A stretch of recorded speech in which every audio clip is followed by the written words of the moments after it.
সহিহ মুসলিম শরীফে আরেকটি ঘটনা বর্ণিত আছে, নবীজির যুগের ঘটনা। গামেদি বংশের একজন মহিলা সে নবীর দরবারে উপস্থিত হলো। নবীর দরবারে উপস্থিত হয়ে বলল, ইয়া রাসূলুল্লাহ আসাবতু হাদ্দান ফাআকিম আলাইয়া। ইয়া রাসূলুল্লাহ, আমি জিনা করে শরীয়তের শাস্তির সম্মুখীন হয়েছি, সুতরাং আমার উপরে আপনি শরীয়তের দণ্ড বাস্তবায়ন করুন। সকলে বলুন সুবহান। একজন মহিলা নবীজির কাছে গিয়ে বলতেছেন, ইয়া রাসূলুল্লাহ, হে আল্লাহর রাসূল, আমি তো অপরাধ করেছি, জেনা করেছি, ব্যভিচার করেছি, আমার উপর দুনিয়াবী শাস্তি প্রয়োগ করুন, যেন এর উসিলায় আমি আখিরাতের শাস্তি থেকে বেঁচে যেতে পারি। এরপর নবীজি তার কথা শুনে তার কাছ থেকে মুখ ফিরিয়ে নিলেন। মহিলা আবার বারবার বলতেছে নবীজিকে, ইয়া রাসূলুল্লাহ, আমি সত্যি সত্যি এমন অপরাধ করেছি, বিশ্বাস না হয় চেয়ে দেখুন, এই অপরাধের কারণে আমার পেটে বাচ্চা এসে পড়েছে। প্রিয় ছাত্রীরা আমার, যখন নবীজি বুঝতে পারলেন মেয়েটা এমন করেছে, তখন নবীজি সেই মেয়েকে ফিরিয়ে দিলেন, যাও যাও, বাড়িতে চলে যাও, ইস্তাগফিরি রব্বাকি, রব্বাকি, তোমার প্রভুর কাছে ক্ষমা চাও, অতুবি ইলাইহি, আল্লাহ তাআলার কাছে মাফ চেয়ে নাও, তওবা করে নাও। মেয়েটি বলতেছে, না না ইয়া রাসূলুল্লাহ, আমাকে এভাবে ফিরিয়ে দিয়েন না, আপনি আমার উপর দুনিয়াবী শাস্তি বাস্তবায়ন করুন, এই দুনিয়ার শাস্তির ওছিলায় যেন আমি আখিরাতে নাজাত পেয়ে যেতে পারি। যখন মহিলাটি বারবার পিরাপিরি করছে নবীজিকে, তখন নবীজি মহিলাটিকে বললেন, হে মহিলা, তুমি হয়তো অপরাধ করেছো, তোমার পেটের ভিতরে যে বাচ্চা এসেছে সেই বাচ্চা তো অপরাধ করেনি, যাও যাও, তুমি ফিরে যাও, বাড়িতে ফিরে যাও, এই বাচ্চা প্রসব হলে তুমি আমার কাছে এসো, তখন আমি তোমার উপর শাস্তি প্রয়োগ করব। মহিলা আবার নবীর দরবার থেকে বাড়িতে ফিরে গেলেন। বাড়িতে গিয়ে চিন্তা ভাবনা করতে লাগলেন, হাই হাই, নবীজি আমাকে ফিরিয়ে দিলেন, এই বাচ্চা কবে প্রসব হবে, কবে নবীজি আমার উপর শাস্তি বাস্তবায়ন করবেন।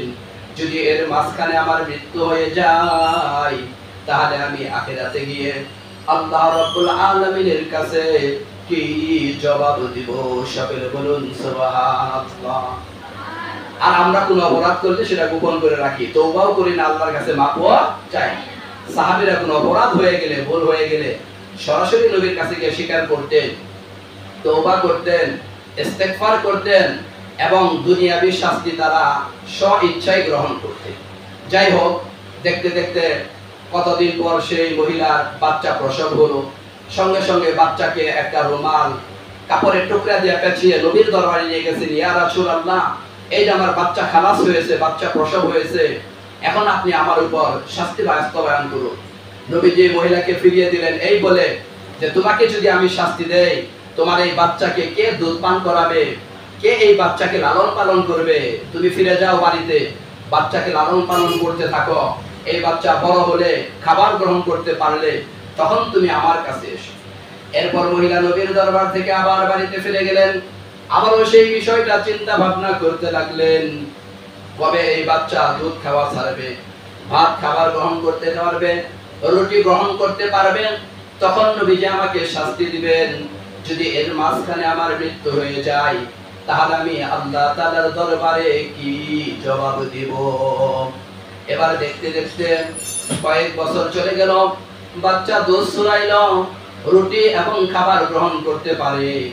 এমন সময় মহিলা ওই বাচ্চার হাতে একটা রুটির টুকরা দিয়ে নবীজির দরবারে উপস্থিত হলেন।